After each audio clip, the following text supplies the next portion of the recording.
W3. Dun, dun, dun, dun, dun. Online discussion awards this week. Who is our winner? I think overall, I was thrilled with the topics that came up. So if you recall the question was like, what makes a good product? And also, is there ever a situation where you wouldn't do research to support a new product? So many of you had very thoughtful answers to this. There were kind of two groups. One saying no, never, and another saying, well, I can see a world where if I was the user and I was the subject matter expert, other things that factored in, if it was really cheap and fast to develop that initial prototype to MVP, to get that out into the world, if it was really cheap and fast, then very low risk. Some folks also mentioned time sensitivity, and I also really liked those of you, three of you mentioned if this was like a completely disruptive innovation, right? Where your research really,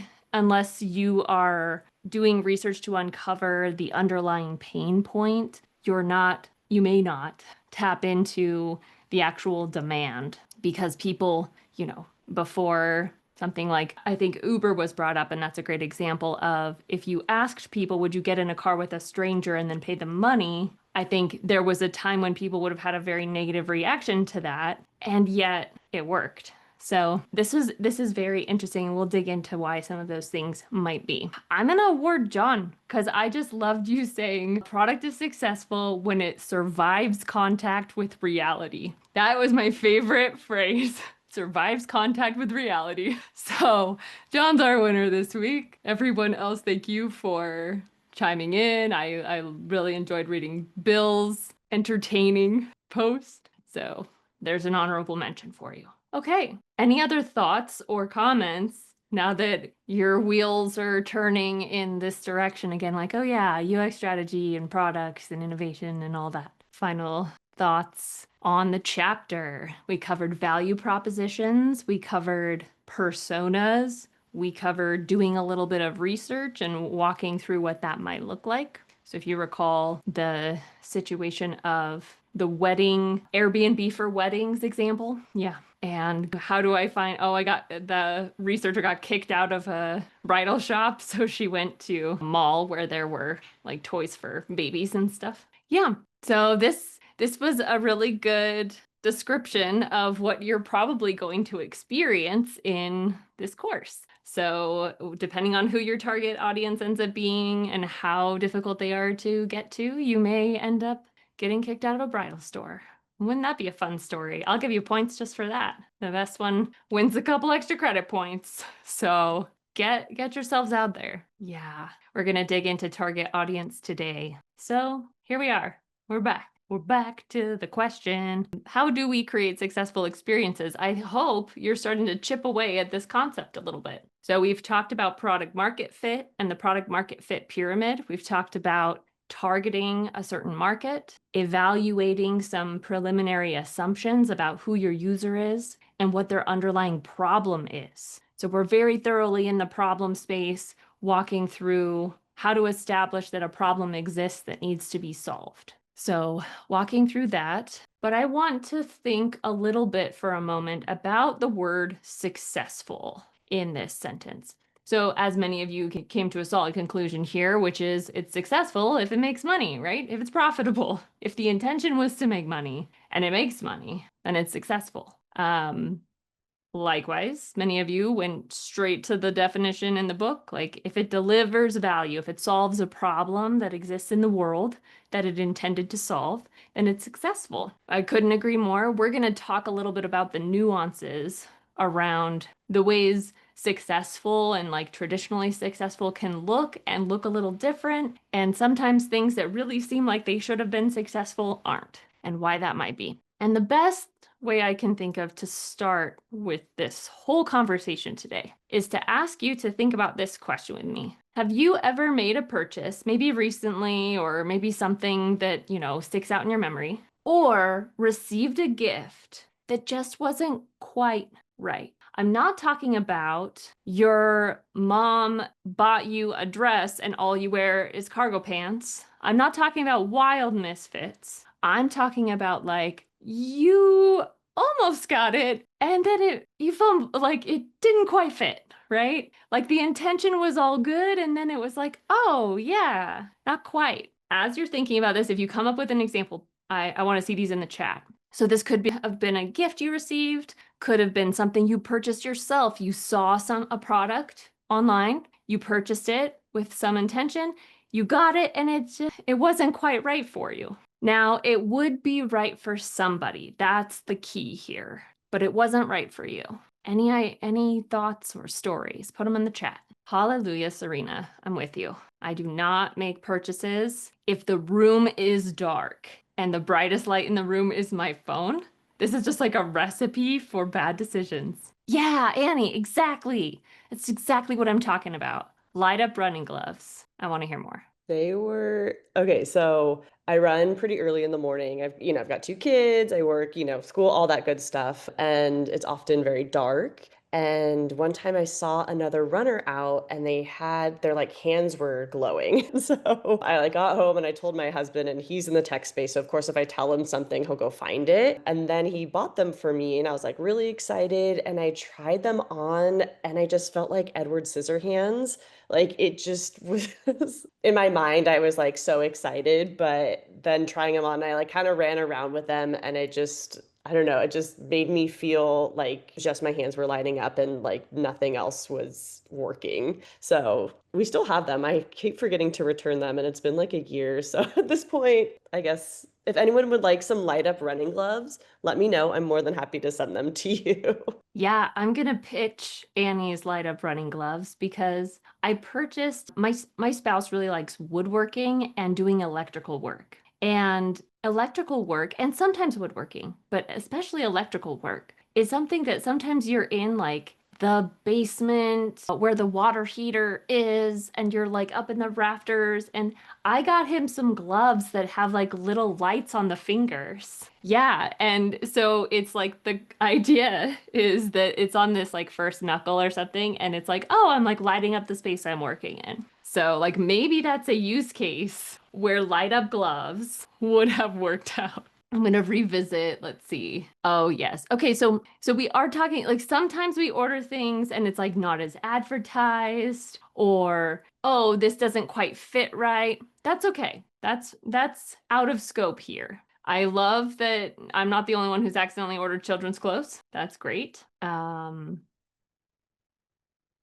Yeah, and then like things fall apart or melt. I think those are quality issues. I don't think anyone would appreciate that. Oh yeah, someone bought me a candle, but I couldn't stand the smell. That's pretty good. That's a good one. Like, didn't fit you, but maybe someone really likes that candle. Ordered one, loved it. John, I'm right there with you. My favorite pants that I have 6 pairs of or whatever, like I do that. If I like something, I just buy it in every color and then I don't buy anything for 3 years. Yes, Sean, you and me. So it's really heartbreaking when they change designs of things. Water dispenser, yes. Baby Yoda puppet. It's too bad. Yeah. Okay. Yeah. Leather trench. Couldn't really pull that off. All right. So here's mine. For my birthday a month ago, my 11-year-old niece, she had just turned 11, my 11-year-old niece who lives in New York sent me Pokemon cards with a little note that says, "It's okay, I don't need these anymore." So here's what she knows. I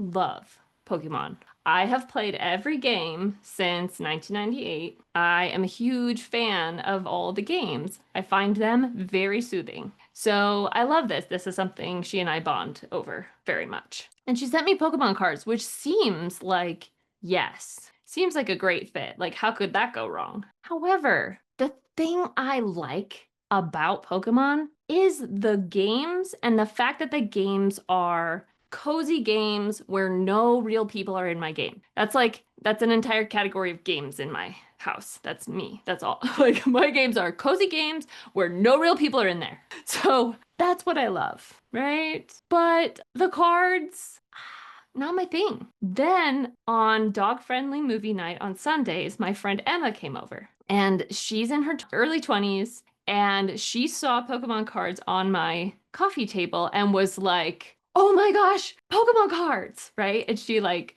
started looking at all the cards and I was like, "You can have them." And she was just, "What? I can have these?" Like, yes. Emma's a collector. That's what she loved about the games. That's what she loves about the cards.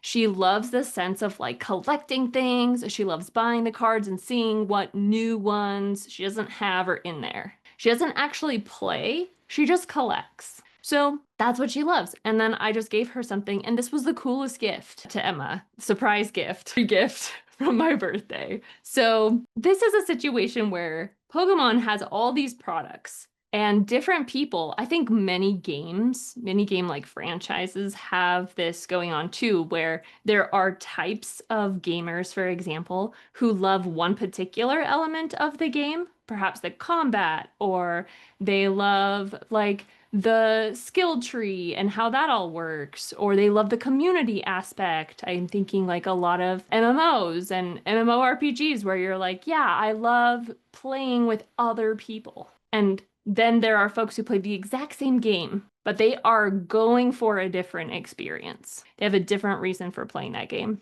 So I want you to think about products where I'm not talking about quality. I'm not talking about objectively bad or, a shirt that actually doesn't fit you. I'm talking about like the same product could be enjoyed by two different people in completely different ways. Or a product that seems like a really good fit and has exceptional features for one person, those subtle feature differences may completely change the game for another person. Okay, yes, Nick, gotta catch them all. So did you think you were going to be talking about Pokemon on Friday? Maybe. Maybe you called it by now, but this is where we're at. So success, when we're talking about success depends on the market you're delivering to. And what's valuable to one market is not valuable to another market. Interestingly, when we're talking about startups and the reason why startups fail, the majority of 42% of startups fail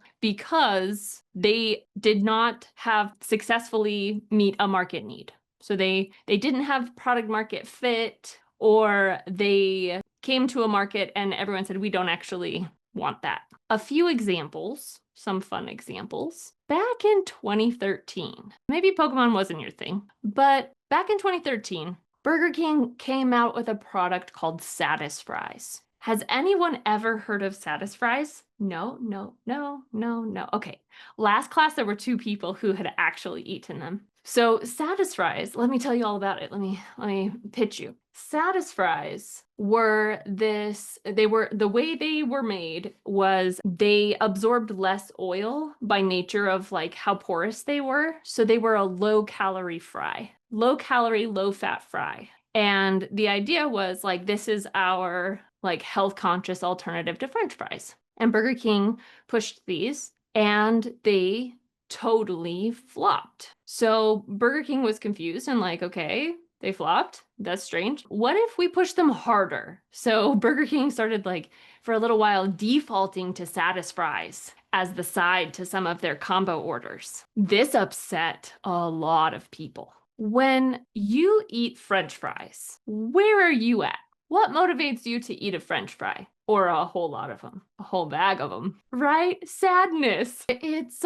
You're indulging when you get French fries. You eat French fries. You're not in a health conscious mindset when you eat a French fry. It's like there's no judgment around that statement. It's just that's why we eat them. They're tasty. They're really delicious. And they are filling. They're also like vegetarian. I mean, if anyone's vegetarian, like a lot of my vegetarian friends, we go to a fast food place and it's like, well, at least I can get a whole basket of fries. So yeah, they're satisfying, they're crispy, they're salty, right? And Satisfries, being a healthy French fry was kind of an oxymoron. It served no one because health conscious people or people who were in a health conscious mindset didn't go seek out French fry alternatives. They ate a salad, right? To Bill's point. So it's kind of one of those things where the very nature, the very value of the product was taken away in pursuit of a new market or expanding reach to people who weren't seeking French fries. Okay, so now that you're super hungry for a fry alternative, another fun example is the Amazon Fire Phone. How many have heard of the Amazon Fire Phone? Serena, Bill, yes? Good. Oh, Abigail. In 2014, the Amazon Fire Phone was a complete flop. It was a $170 million loss in 13 months for Amazon, and this was Amazon trying to step into the smartphone space. So here's the funny thing. In 2014, I was in graduate school and I had an Amazon Fire Phone. I love bringing it up in tech meetings because everyone points to the Fire Phone as like this horrific example of what you don't do in business. And I was like, I was one of the like 300,000 people who had this phone. So I had it because now I'm really gonna I'm really gonna reveal some stuff. You thought that was bad. I had it because it was cheap and I couldn't afford a cell plan that had internet access. So I didn't use the web on my phone. So this was just a vessel for texting and calling people, and then like a few apps. But mostly it was just like this texting and calling device. So yes, I didn't get a smartphone for a really long time, or an internet capable phone, I guess, rather than smartphone. So the challenge with the Fire Phone was like, yes, it was priced well, considering I bought one, but it by nature they decided to run an operating system on it, and they had their own app store, which meant that they didn't have very many apps. The Fire Phone wasn't compatible with all the apps that people wanted. So that was a huge reason why it was a major flop. It also pushed you to shop on Amazon a lot. Like there were lots of ways that it was just like, did you want to shop on Amazon some more?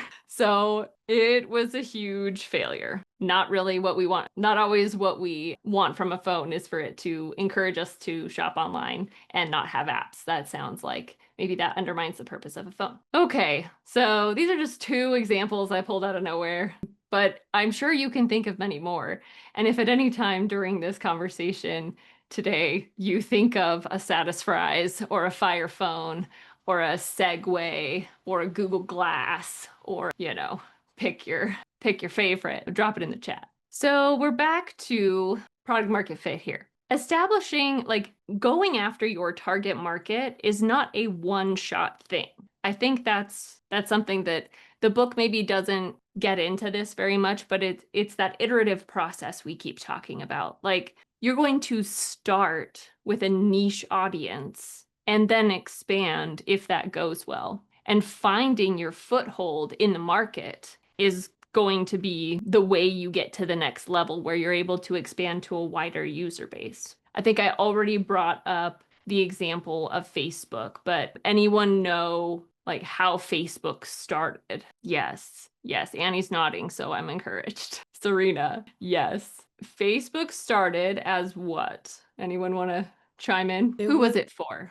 It was created for Harvard students, I believe. It was like their own kind of social circle group chat. I guess it's not really a group chat, but it's like a web page for Harvard students only. Yes. And to Annie's point and Dom's point in the chat, it was like this hot or not for, really awful, cringy, terrible backstory for this university. After it became an established product, it was still for college students. Does anyone remember that, or anyone have experience with that? It actually used to be you couldn't join Facebook unless you had an EDU email address. So it was not for everyone. It was not for your grandparents or for, everyone that it serves today. It was originally for college students, and then they gradually expanded their target market. So I don't want you to think that like for your idea that you're forming for this class, that you're stuck in some target market. And if you don't get it right, it's all over. Not really, no. If you can't find that initial group to adopt your product, you will be a non-starter. Like you'll kind of be in that no need met category that I showed on the bar graph. So definitely something to consider, but it is very iterative over time, over the course of a company. Constantly evaluated, not a one-shot deal. Any thoughts or questions on this? On the Facebook example, I mean, having a target market of college students where you establish an account, people age out of being in college. So is it the case that their target market has essentially aged up as those people have grown up? I imagine that's what continued to give them traction into new markets. But Facebook expanded into new markets, I think, faster than its initial audience aged. But I think it's a good point that there are a lot of folks, and we'll talk a little bit about well-established platforms and habits and things, but I think there's a loyal group of users who maybe have been using it since college. Yeah, great question. So what Bill's saying actually makes me think about, I often find founders or folks who are working in a startup who it's like rationally they know that starting with one market does not pin them to that market forever. But in practice, they're very resistant to limit anything. And I guess I'll just like leave you with that warning that even really reasonable, smart, rational people who have very extensive background making good business decisions can fall into this trap of fearing a narrow target. With good reason, right? If your money's on the line, if you only have a little bit of money and there's a lot of risk, you want to diversify your risk. You kind of want to do a shotgun approach so that anything gets traction. That feels safer than going, laser focused into one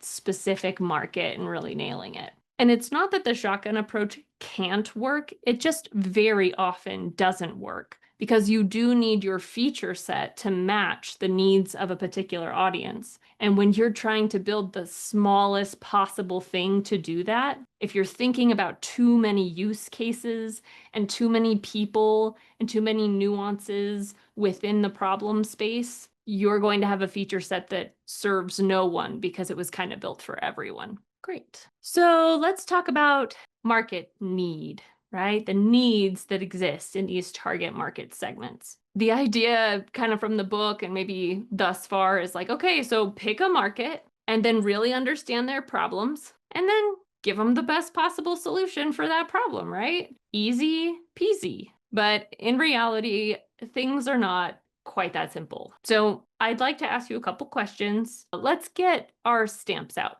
So you'll find the annotate, another pop quiz on where is annotate as feature in Zoom. Yeah, so you're looking for the pencil icon, then the stamp, select a shape. Yes, I'm seeing stamps. I'm encouraged. Okay, I will clear the glitter and ask, which do you prefer? This cupcake or this muffin?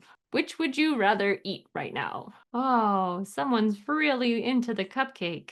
The muffin, is getting some votes as well, though. I think we're a 50-50 split, muffin versus cupcake. We have two chocolate-based, let's assume they're wheat products. And, they're both in the little cozy, what's it called? Muffin liner, like the liners. They're both in their little cozies, right? And they're both about the same size. And in this case, they're both chocolate. And perhaps you prefer frosting or no frosting, but gosh, don't you think cupcakes and muffins, when in this scenario, are really close? Like, these are two very similar products. And yet, we have completely different contexts where we prefer one or the other. So if it were a birthday party, most of you would bring cupcakes. If you went to the store and there was the muffins and the cupcakes next to each other and you were going to your friend's birthday party, you'd grab the cupcakes. But if you were going to, I don't know, let's say an early morning class where you were going to bring a snack for all your friends, you'd bring the muffins. Interesting thing, right?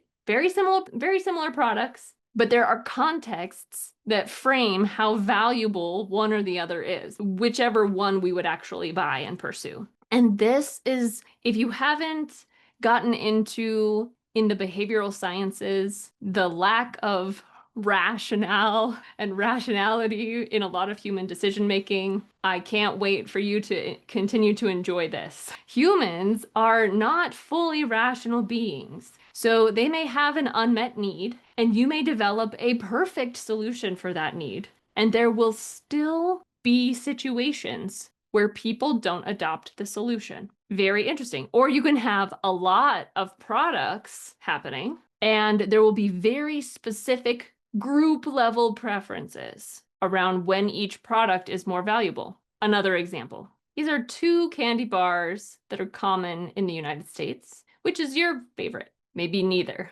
All right. Yep.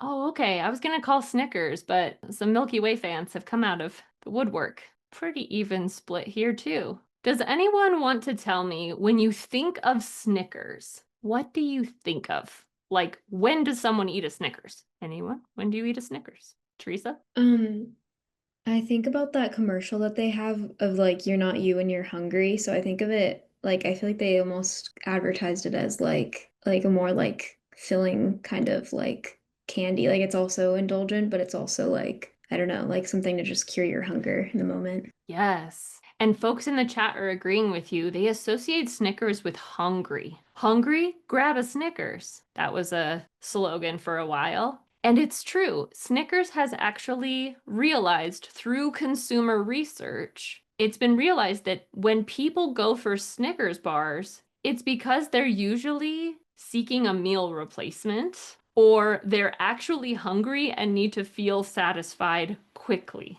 And there's like some indulgence going, right? Like all of those things. But the way Snickers and Milky Way are different is that Snickers actually markets itself as more of a hunger satisfying bar. So the competitors of Snickers, the things that combat with Snickers might be like protein bars or things like that. Versus Milky Way doesn't ever say hungry, grab a Milky Way. Milky Way is for you had a bad day and you need chocolate and caramel together. Milky Way is like a treat, it's a dessert, it's an indulgence. And even as I'm saying it, I associate I'm not sure calorically how these things work out or whatever, but it's like, yeah, if someone told me they had to eat a Snickers for dinner versus someone told me they had to have a Milky Way for dinner, and that's all they ate either way, I would feel less bad if they told me that it was a Snickers bar. But I don't really have any data to bet, like rationale to back that up. It's just like, yeah, that seems like a better meal than a Milky Way. So once again, we have two products that are really similar, but manage to have completely different target markets. And when I say target market, I'm not just talking about people preferring one or the other. There's a contextual factor. There are lots of people on this call who would eat both Snickers and Milky Ways and feel very happy doing both of those things. But the context where you grab a Snickers or the context where you grab a Milky Way are different.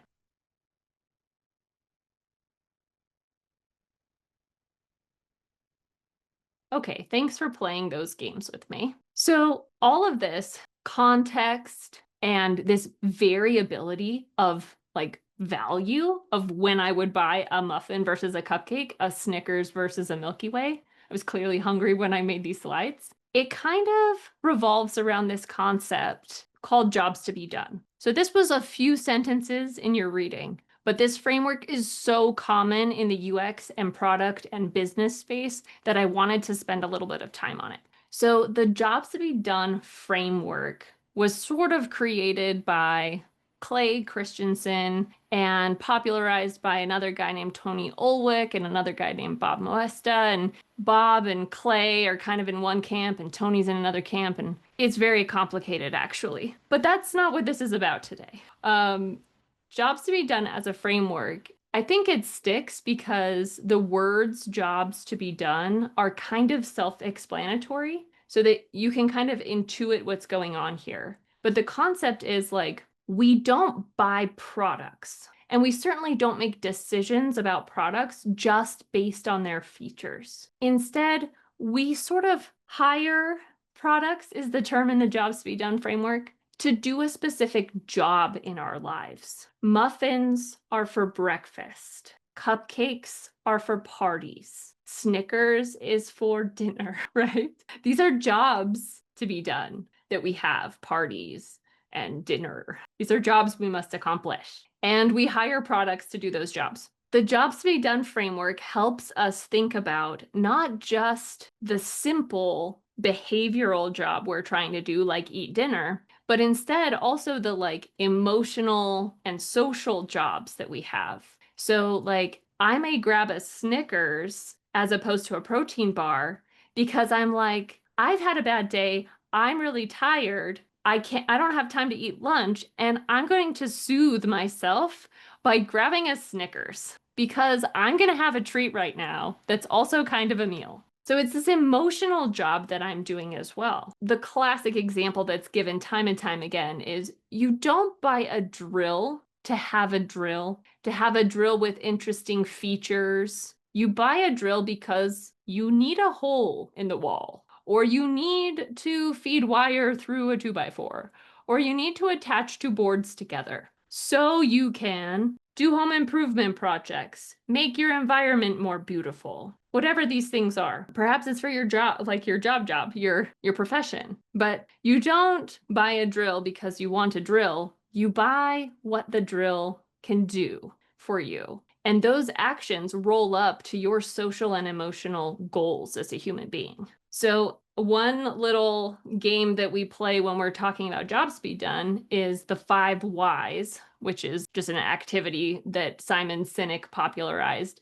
And it's like, I'm going to buy a drill. Why? Because I need a tool. Why? Because I need to build a shelf. Why? Because I need a place to put my books. Why? Because if I put my books on the floor in little stacks, even if they're neat, when my mom comes over, she's going to be like, what are you doing? Why don't you take care of yourself? So the more we ask why, the more we uncover these different jobs to be done. And some of them are very practical, functional, behavioral jobs, and some are more emotional or social or identity-driven jobs. So this is the jobs to be done framework. And you'll hear me talk about jobs to be done, and you'll hear other folks talk about jobs to be done. These can be delivered in a lot of different ways when you're at an organization, but a really common way is to fill out a template that looks something like this.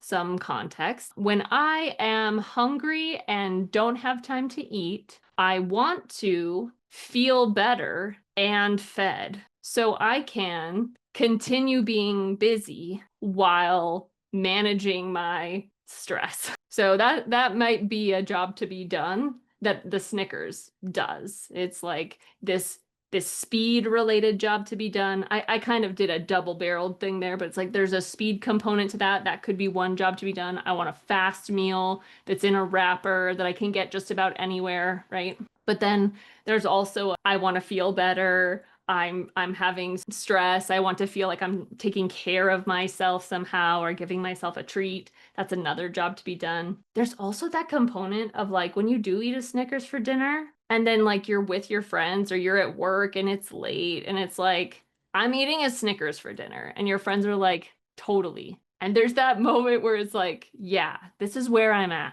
So there's this like social element too of, yeah, you eat your Snickers. You've been working really hard, right? Your friends might tell you that. Anyway, all of these jobs to be done around simple products like Snickers or cupcakes. I'm glad the 5 whys are happening in the wild. Serena, do you have a thought? I do have a thought. I was just wondering, and this came up in the reading as well, for like persona creation, for when you're creating a product, think about the persona you're selling to. I think that's easier to do for like a one product kind of company or enterprises or startups. But when you get to a point where the product or the platform of the service that you started out with have outgrown that persona, I think there is this kind of like shift toward jobs to be done instead of like, let's focus on this persona, but instead it's like, what can people do with this product now? What are the jobs to be done? What the services are expected from this kind of product? And I don't know if it's still applicable to think of like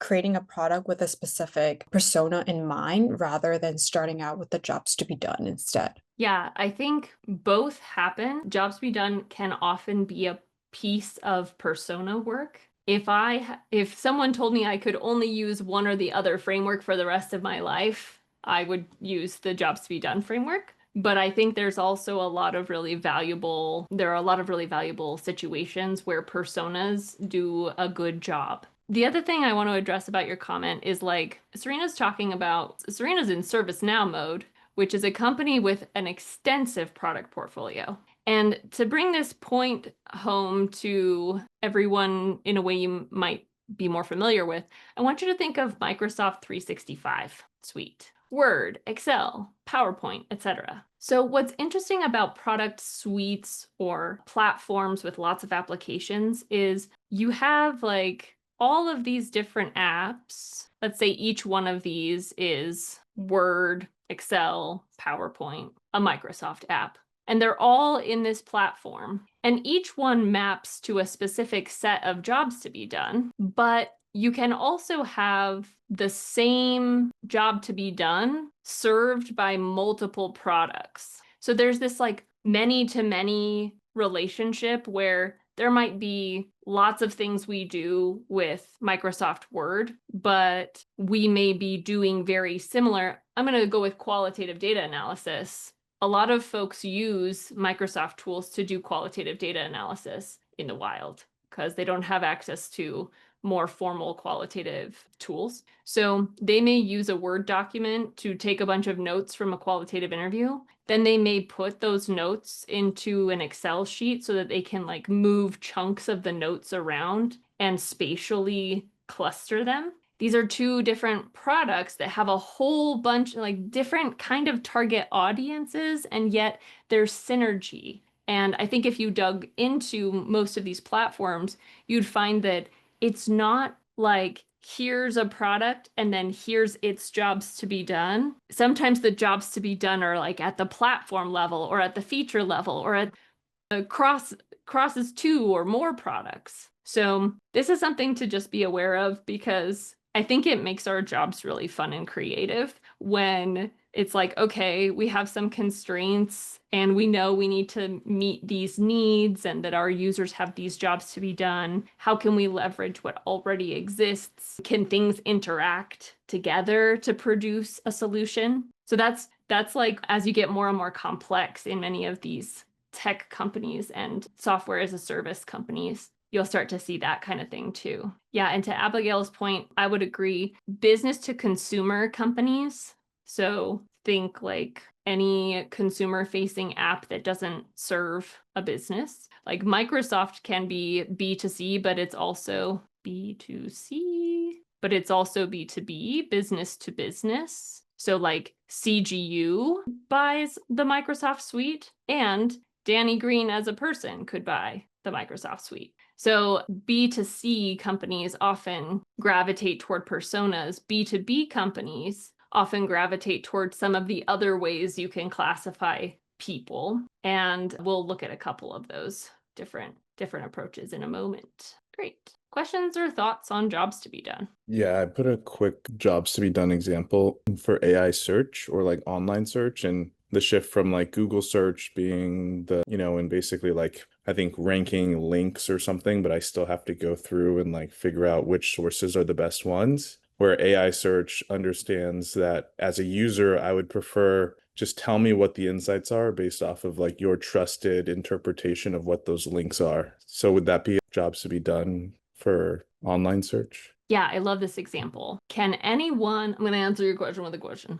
Can anyone articulate a situation where they would rather use Google for something than ChatGPT? I'm seeing a couple nods. Want to share? Malia, Hannah? I can go. I would use Google for anything I would search in Google for ChatGPT, I would continue using for Google. So like the temperature, the news, some random question that some Reddit post answered 12 years ago before I did, a blog, finding research articles like Google Scholar. But for ChatGPT, it's like very, very, very specific if Reddit does not give me that answer that I'm looking for. Mm-hmm.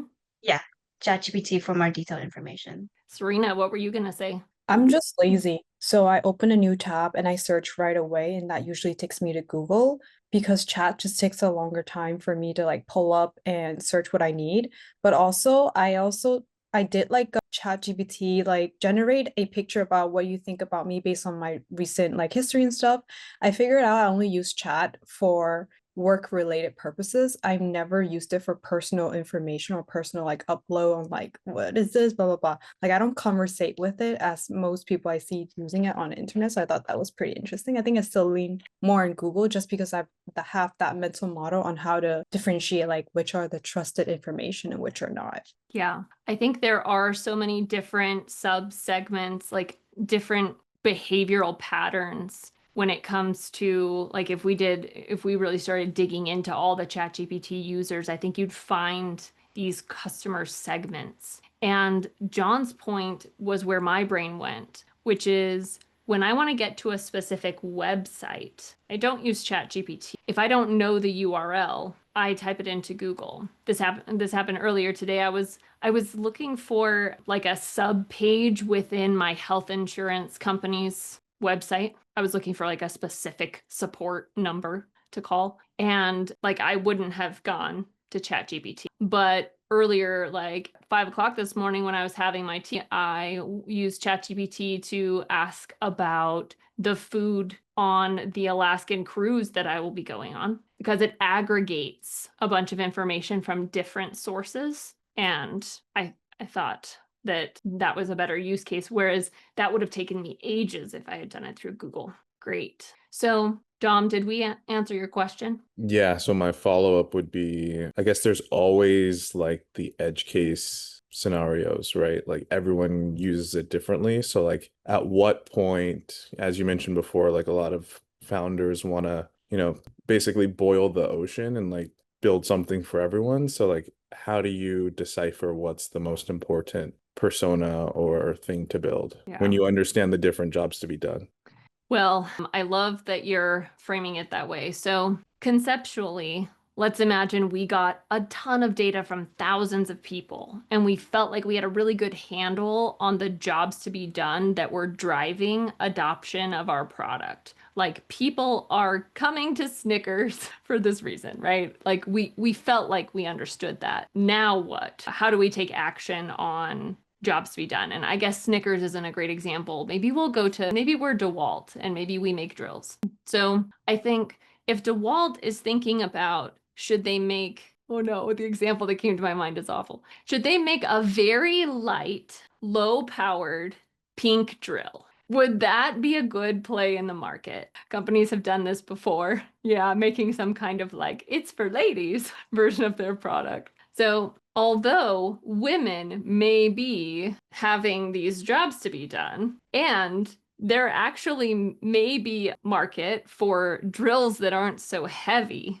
There's an approach you can take that captures a market versus doesn't capture a market. So jobs to be done is just this first step of understanding whether you might be approaching product market fit, or it helps you to make better guesses when you're coming at product market fit. But the devil is in the details for every product execution ever. There have been products out there that have been an excellent product market fit, but they botched marketing, or they just couldn't get their users to know they existed, or they didn't prioritize what features they were selling, and therefore nobody knew what the value was. Maybe they mispriced their product, not just too high, but actually too low. Sometimes when we see a product that's very low priced, we assume it's very poor quality. So that's a phenomenon that has tanked a lot of early startups, that they've come to the market with something innovative and it's super cheap. And they're like, people are going to love this. Oh my gosh, we did it. And everyone's like, it's cheap. It must be bad. So sometimes they're coached to enter the market at a higher price point so that people will connect that there's value to be had, and then bring down the price point to expand the market once the reputation is built. Got it. So just really quickly, so can one persona have multiple jobs to be done, or is it like one-to-one? Nope, almost always. I did a jobs to be done study last week, and I had 12 jobs to be done for one persona. Okay, got it. And it was one feature, it was a feature set, I suppose, but it was like essentially a page in an application. So there can be a lot of jobs to be done. Got it. Yeah. The other thing about jobs to be done, and then I promise I'll move along, is that to this point, they can exist at all of these different layers. So these dimensions that I'm talking about, like behavioral, functional, but also attitudinal, social, emotional, identity driven.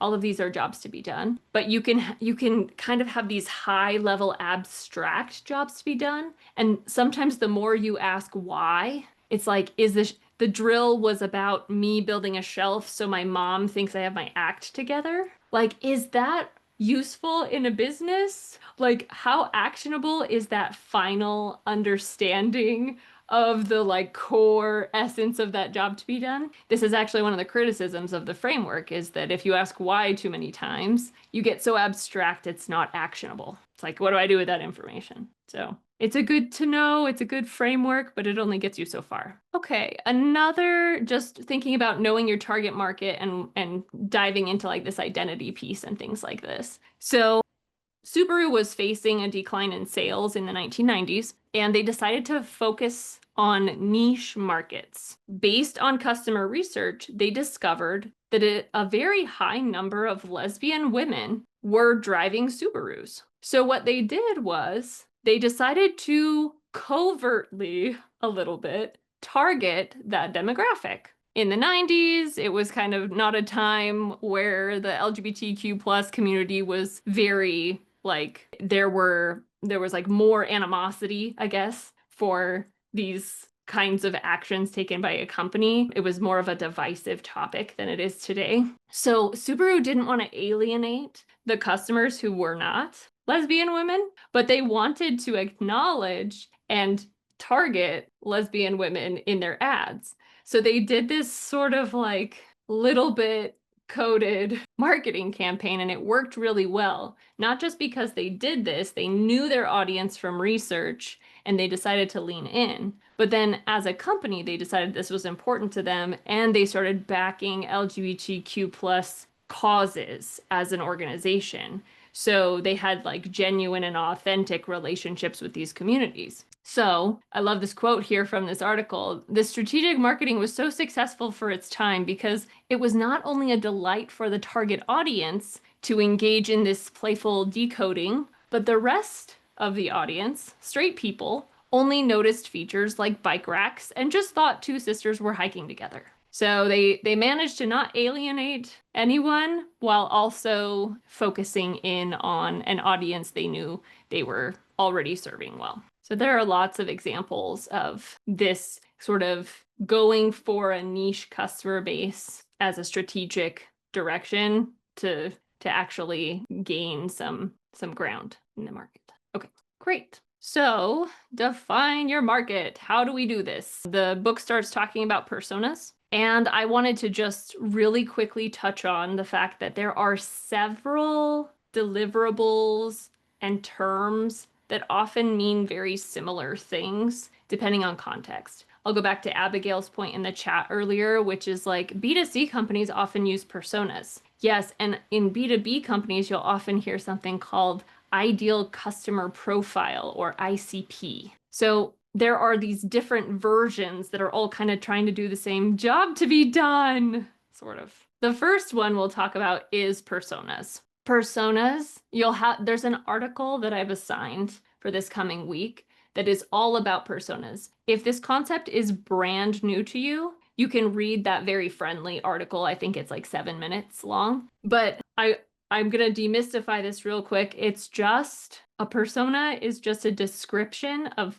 characteristics of segment in the market, humans that exist, and it's usually packaged in a cute way. Like there's a photo or there's like visuals that are interesting. It's like a cheat sheet on your customer. So the book talks about provisional personas or proto-personas as they're more commonly known. And proto-personas are when you decide to put together this information without a whole lot of data, perhaps, just based on your initial assumptions about the target market. So the first step to understanding who is your target market sometimes is like, who do we think they are? I've come into a lot of startups and a lot of companies that have grown very quickly. Maybe I'll actually tell you about one. So this company went under and it's different now, and so it's no big deal. But I used to work for this e-commerce company called Jane, and it was like Etsy. It was a double-sided marketplace. So people sold boutique products on Jane. And what was interesting is they hired me, and it was like my second day on the job, and I was like, okay, so like, what do we know about our customer? You know, who is the Jane customer? And they said, so we really don't know, actually. It's kind of why we hired you. We have grown to $50 million in revenue in 2.5 years, and we have no idea why or who's buying us, and we're scared out of our minds that it's going to magically go away. So it was this very accidental situation. So what I did first was I printed off some templates that looked like this, and for each department in the company, I had a little meeting where everybody filled it out based on what they thought the customer was.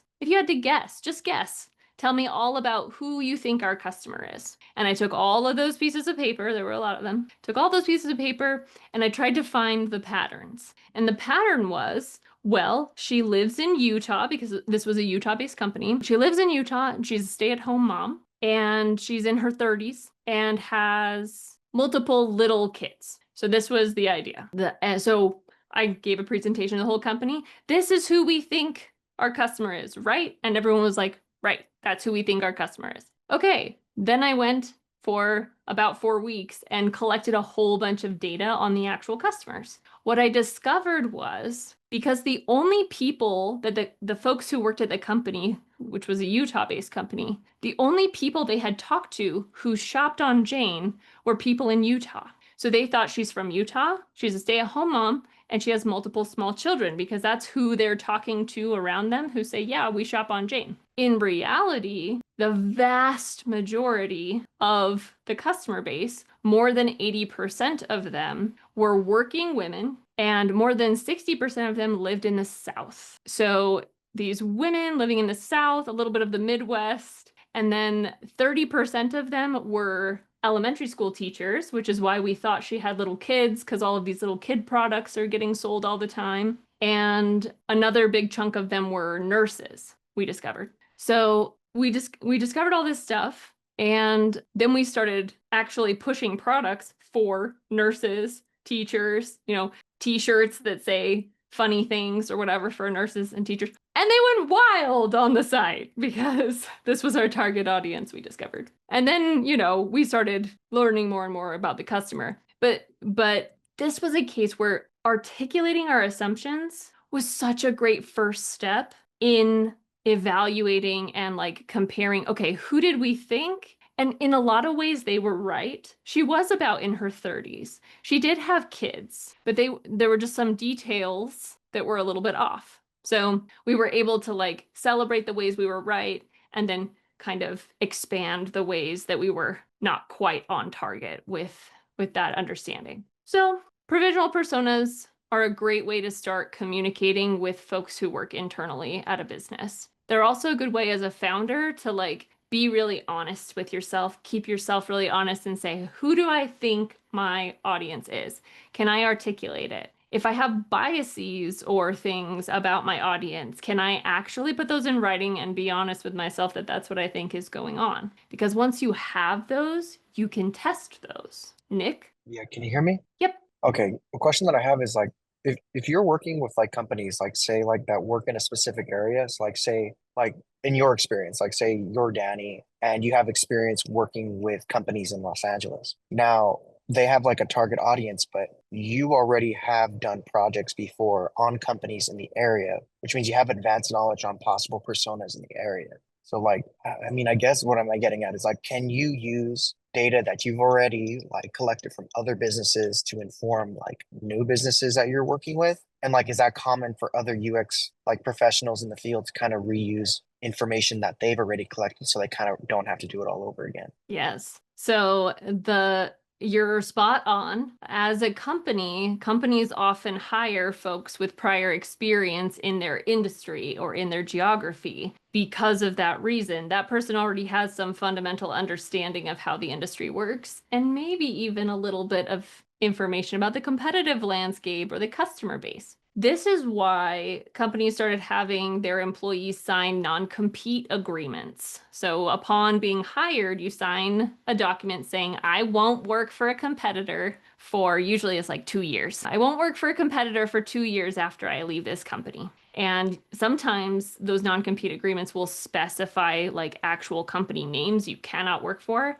Like if I work for Netflix and I sign the non-compete, it might say you can never work for Hulu. Like for the next 2 years, you can't work for Hulu. So then if I get laid off from Netflix, Hulu might really want me, but I can't go work for Hulu because I signed a non-compete agreement. So yeah, you're right that like there's knowledge that can serve you in different contexts. But I also think what's kind of lovely and interesting about the job is humans are just always changing, always different, always. I mean, there's all these contextual factors too, where, you know, a person, like a segment of characteristics, like if we're thinking about people in persona terms, they might operate one way in one context, cupcake muffin, right? So if I think that they're going to bring muffins to parties, if I show up to the cupcake company and I say like, yeah, they love bringing these things to parties, like actually they don't. So we still need to do some research. Yeah.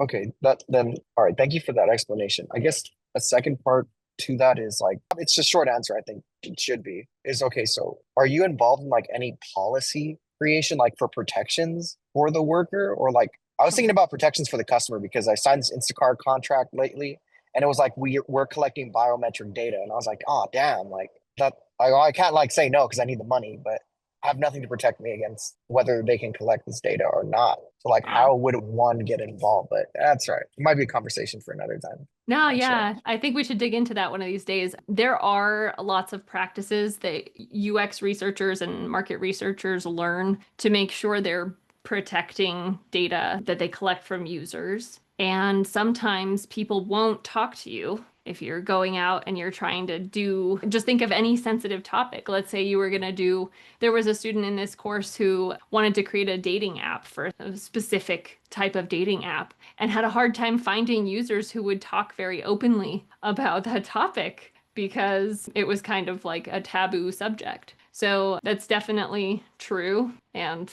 we have lots of practices in place for things like that. Great questions. So when it comes to personas, I just told you about provisional or proto-personas. But what we're trying to achieve, if we have the resources, is a data-driven persona where we go out and collect qualitative and even quantitative data about people. And we put that into the package of a persona to deliver to the company. So everyone has this cheat sheet on the customer or the user. My approach, generally speaking, is to do an exploratory piece of my research, of the research process. So go out there and just discover things about the user. And then that's usually a qualitative effort. And then once I've got a bunch of generated ideas about what the jobs to be done are, what the pain points are, who these people are, then I might run a large sample size survey to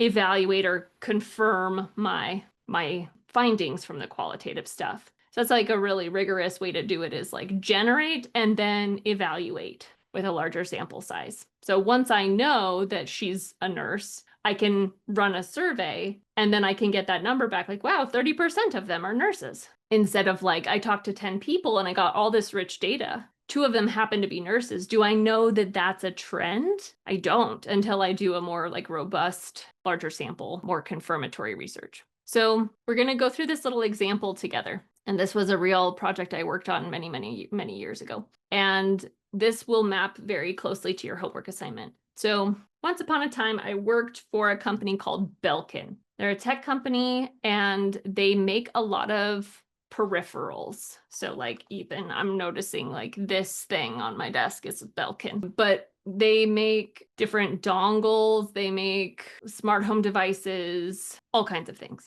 At Belkin, I worked on the networking team. So they made networking equipment, Wi-Fi routers, modems. And they decided, the chief product officer decided that we think there's a market for a gaming optimized Wi-Fi router. We think that legit gamers want the best optimized internet equipment to support their gaming. And we think we can sell it for a premium and have all of these really premium features. So that was the pitch, is we want a gaming optimized Wi-Fi router. Okay, so my colleagues and I went out. We went to gamers' homes, asked them a lot about their gaming habits, and without them really knowing at first, we'd kind of figure out what their internet situation was around their gaming setup and whether they were plugged in via Ethernet or on Wi-Fi. And then, as we got them talking about their gaming setup, then we asked them, like, how's the internet? How's your connection?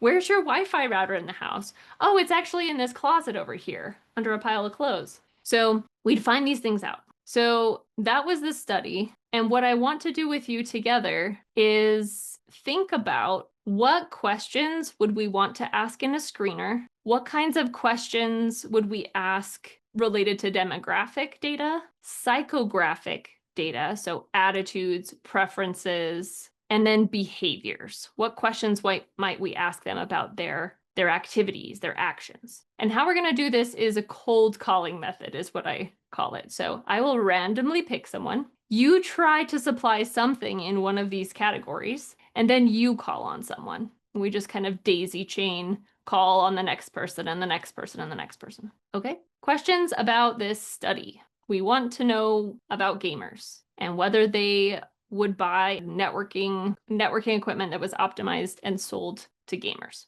Annie. And so you want us to come up with questions for each of the different categories. Okay. Yep. How we can assess or basically grab that data for this particular persona. Exactly. Okay.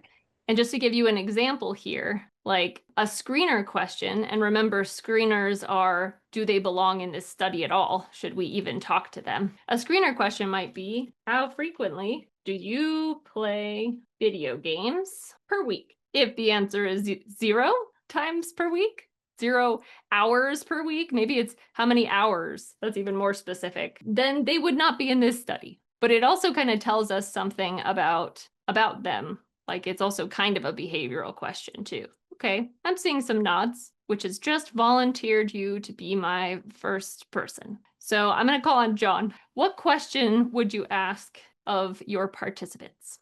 Let's see, and it can be for any of these. For right? any category. Yep. Okay.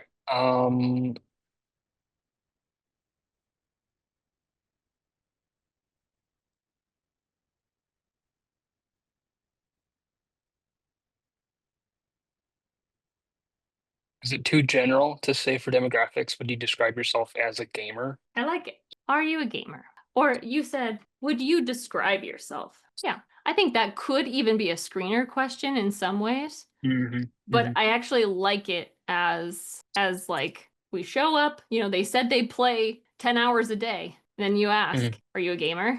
This happened to me. This exact thing happened to me. We found people who didn't play or played games many, many hours a week. They did not call themselves gamers. They were all women. They did not identify with gamer. They probably played cozy games like Pokemon. Okay, John, you get to call on someone. Okay.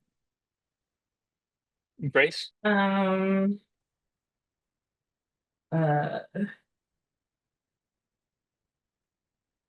I guess in demographics, a follow, what type of gamer are you? Are you one that is more the adventurous type one, or the mystery, or do you prefer the super graphic type of games? Yeah, like what genre? I'm even going to put an S in here. Maybe it's like a multi-select, or list all the genres of games you play. Yep, that was definitely in one of our surveys or qualitative interviews or both. Yeah, who would you like to call on? Ian? Yeah, I think a good screener question would be what maybe device they play on, like mobile, PC, or console. Yeah, that was, if I recall, our second or third screener question. Totally. Yeah, because a lot of folks played 20 plus hours of games per week on their mobile device, which was out of scope for us. And I guess I will popcorn Teresa. I was thinking maybe like under behaviors, we could ask them if they work from home or remotely, or if they go in to work. could be helpful for routers. Yes. Oh, and then all popcorn to Hannah. I was thinking for gamers, like there's like casual gamers and then there's like the hardcore gamers. So I'm thinking about the hardcore gamers. I'm thinking maybe for the screener question is what kind of hardware do you use? So they could, I don't know, like ask like what is the GPU of this and that. I don't know what is like a good way to phrase that question. Maybe like what kind of specific hardware do you use for like the extreme gamers? And popcorn to Gauri. I think a good question is how long have you been gaming? I think it's a screener. I'm not sure. I think so. You can put it anywhere. Can also be a behavior. Yeah. Yeah, I think if someone, I'm going to put it under behaviors just because I don't know that I'd Okay. exclude someone unless it was like less than a week or like a month.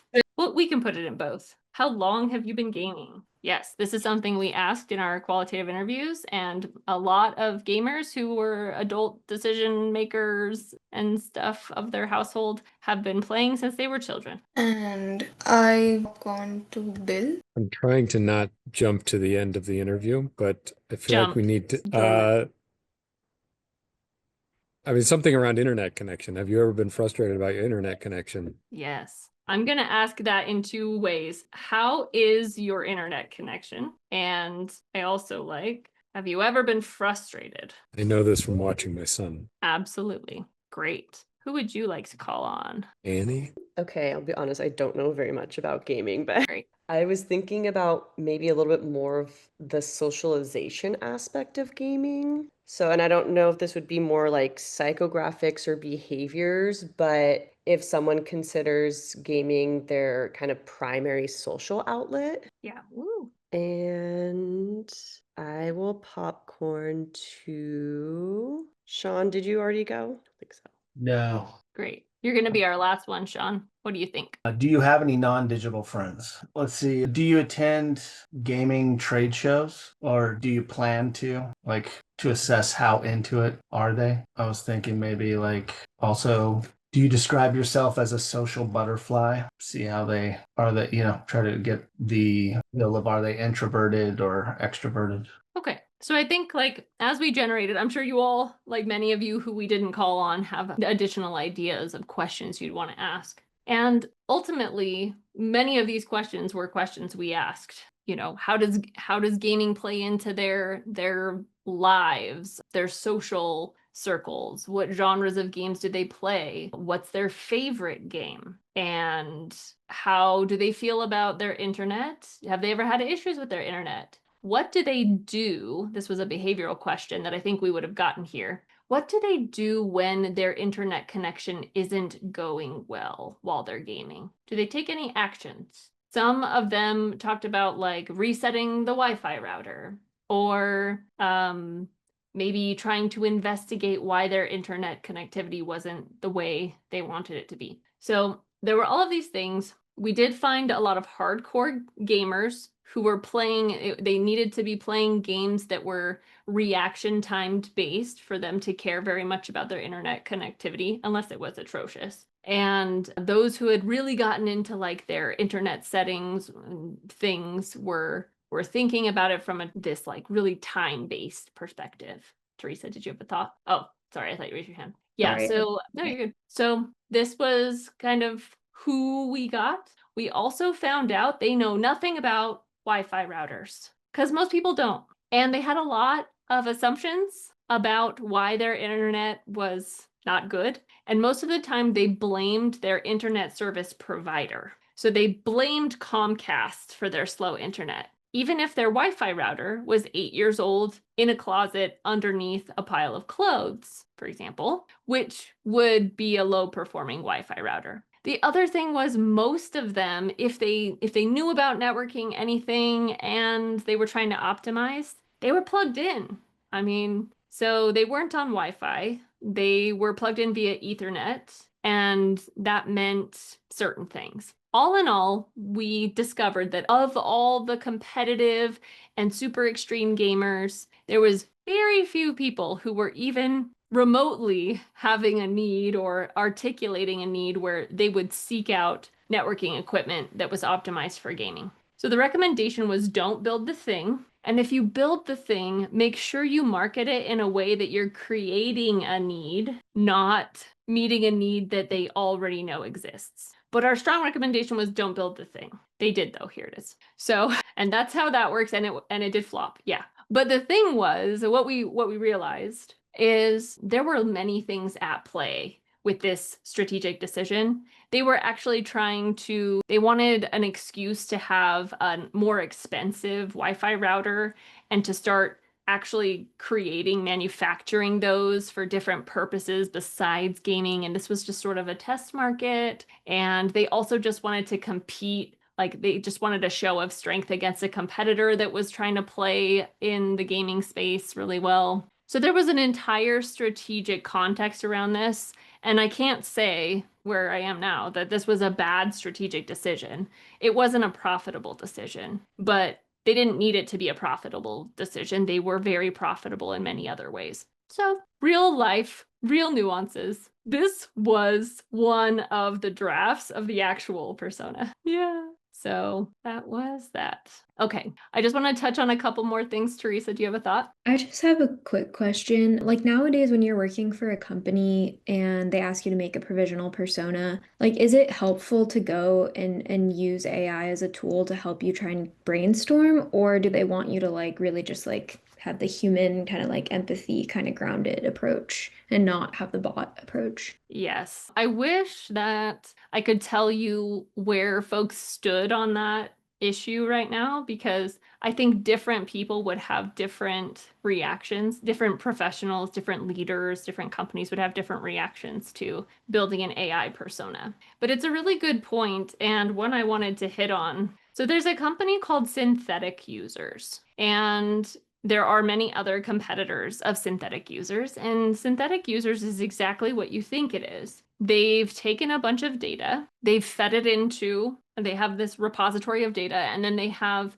a large language model that's pulling from this data source. And as the user, which is like a UX researcher, a UX designer, a product manager, you can natural language interact with a persona, a synthetic user. So if I wanted to go into Synthetic Users and I'm saying like, I want to talk to competitive online gamers who are doing like player versus player games, who, fit the bill that I just described. And I want to ask them some things about their networking equipment.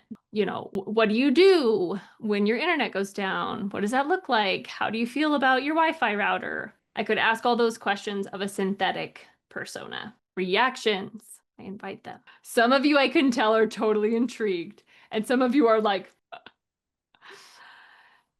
So I feel like I'm talking too much, but this feels like I put this chat this question in the chat earlier. It feels like it's just doubling down on this problem around personas can be very informed by stereotypes and bias. So how do you move people out of that? And an AI persona, 1,000% can be informed by that. And this is precisely the criticism with personas in general, and especially with AI generated personas. They do tend to, like, whatever that data source is and whatever bias exists in that data source is going to be present in your findings, maybe even magnified. The other thing that these by nature do is smooth out nuances. So this is why I put the normal curve here. Like the corpus, the body of data that this algorithm is pulling from, you're going to be more likely to get like these smoothed out generalizations of people, which can lead to